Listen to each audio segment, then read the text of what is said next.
Власта се предомисли. При кроење на владината кошничка наместо 3 члено сега ќе додадат уште еден 4-ти член.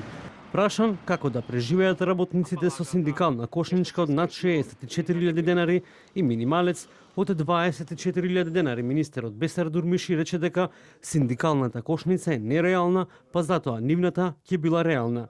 Дурмиши не објасни конкретно што е тоа што синдикалната кошничка ја прави нереална, но рече дека имало производи кои се сезонски.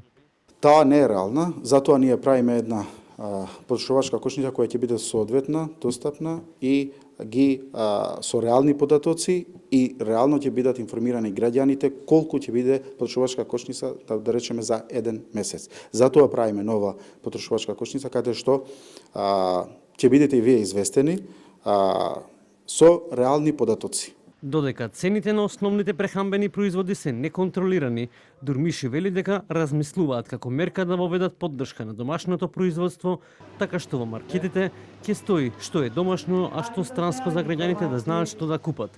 Ако го направиме и го имплементираме овие мерки, овие ќе бидат и среднорочни и долгорочни решенија поради тоа што ќе се намалува цената на прехрамбените основни производи и на земјоделските производи, поради тоа што ќе се произведуваат дома. Ние сме увезна држава, од 70 повеќе и 80% увезуваме производи.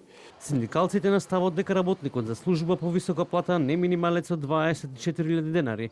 Потенцираат и дека надлежните институции треба да излезат на терен за да се соочат со реалноста во делот на неконтролираните цени, особено во маркетите.